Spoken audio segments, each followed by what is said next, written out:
ناظرین کرام السلام علیکم ورحمۃ اللہ وبرکاتہ۔ ناظرین، مجھے امید ہے کہ آپ سب خیریت و عافیت سے ہوں گے۔ چلیے بڑھتے ہیں آج کے موضوع کی طرف بڑھنے سے پہلے آپ ہمارے چینل الصفا اسٹوریز کو سبسکرائب کرنا نہ بھولیں اور بیل آئیکن کی گھنٹی ضرور دبائیں۔ میری آنے والی ہر ویڈیو کی نوٹیفیکیشن سب سے پہلے آپ تک پہنچے گی۔ ناظرین، چلیے بڑھتے ہیں آج کے موضوع کی طرف۔ بسم اللہ الرحمن الرحیم۔ آج عبداللہ بہت خوش تھا کیونکہ آج اس کے بیٹے حذیفہ کا اسکول میں پہلا دن تھا۔ عبداللہ دن بھر رکشہ چلاتا اور جو کماتا اس سے گھر والے اللہ تعالیٰ کا شکر ادا کرتے ہوئے زندگی گزارتے۔ عبداللہ ان پڑھ تھا، اسے پڑھنا لکھنا بالکل بھی نہیں آتا تھا۔ اسی وجہ سے وہ چاہتا تھا کہ اس کا بیٹا تعلیم حاصل کرے اور علم کے ذریعے پورے دنیا میں دین اسلام زندہ کرے۔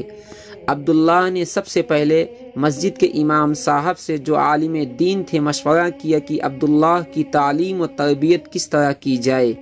امام صاحب نے عبداللہ کو مشورہ دیا کہ سب سے پہلے حذیفہ بیٹے کو کسی اچھے دینی ماحول والے اسکول میں داخلہ دلوا دو، پھر کچھ عرصے بعد جب حذیفہ بیٹا اچھی طرح پڑھنا لکھنا سیکھ لے تو اسے کسی اچھے مدرسہ میں حفظ قرآن یاد کروا دیا جائے۔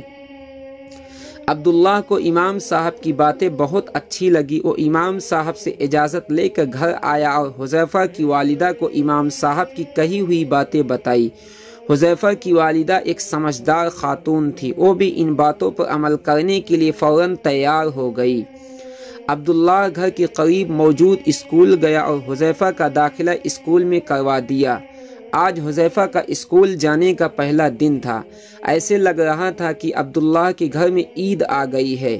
سب گھر والے خوش تھے کہ آج حذیفہ اسکول جائے گا۔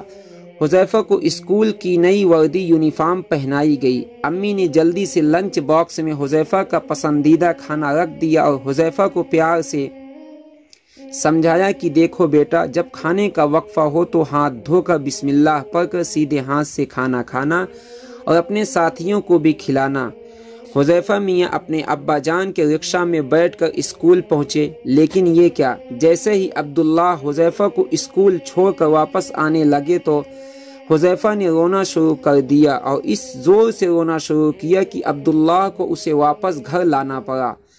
گھر آ کر عبداللہ نے حذیفہ کو بہت سمجھایا اور علم حاصل کرنے کے فضائل و فائدے سنائے، لیکن حذیفہ میاں نہ مانے اور اسکول جانے کے لیے بالکل تیار نہ تھے۔ اب تو عبداللہ بہت پریشان ہوا اور حذیفہ کی والدہ سے مشورہ کیا۔ انہوں نے عبداللہ کو سمجھایا کہ بچہ ہے، کچھ دنوں میں سب ٹھیک ہو جائے گا، آپ اسے اس کے حال پر چھوڑ دیں، اللہ تعالیٰ سے دعا کریں۔ اللہ تعالیٰ نے ایسا ہی کیا۔ وہ روزانہ ہر فرض نماز کے بعد حذیفہ کے لیے دعا کرتا۔ حذیفہ میں اپنی مستی میں مگن تھے۔ وہ دن کو باہر نکلتے، دوستوں میں کھیلتے اور شام کو گھر آ کر کھانا کھا کر سو جاتے۔ ایک دن حذیفہ اپنی عادت کے مطابق شام کے وقت کھیل کے میدان پہنچے تو وہ یہ دیکھ کر حیران رہ گئے کہ ان کا کوئی بھی دوست کھیلنے نہیں آیا۔ وہ بہت پریشان ہوئے اور کچھ دیر دوستوں کا انتظار کرنے کے بعد گھر واپس آ گئے۔ دوسرے دن بھی یہی ہوا، یہاں تک کہ پورا ہفتہ گزر گیا۔ اب حذیفہ نے بھی گھر سے نکلنا چھوڑ دیا۔ ایک ہفتہ کے بعد حذیفہ کے دروازے پر کسی نے دستک دی۔ حذیفہ نے دروازہ کھولا تو اس کے سارے دوست کھڑے تھے اور حذیفہ کو کھیلنے کے لیے بلانے آئے تھے۔ حذیفہ نے ان سے پورا ہفتہ غائب رہنے کی وجہ پوچھی تو انہوں نے بتایا کہ ہمارے اسکول میں امتحانات ہو رہے تھے، اس لیے ہم پڑھائی کر رہے تھے۔ اب الحمدللہ ہمارا امتحانات ختم ہو گئے ہیں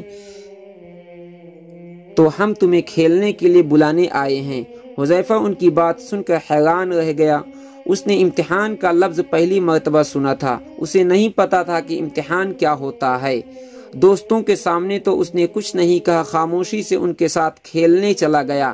لیکن جب شام کو کھیل کر گھر واپس آیا تو رات کے کھانے پر اس نے عبداللہ سے پوچھا کہ ابا جان، یہ امتحانات کیا ہوتے ہیں؟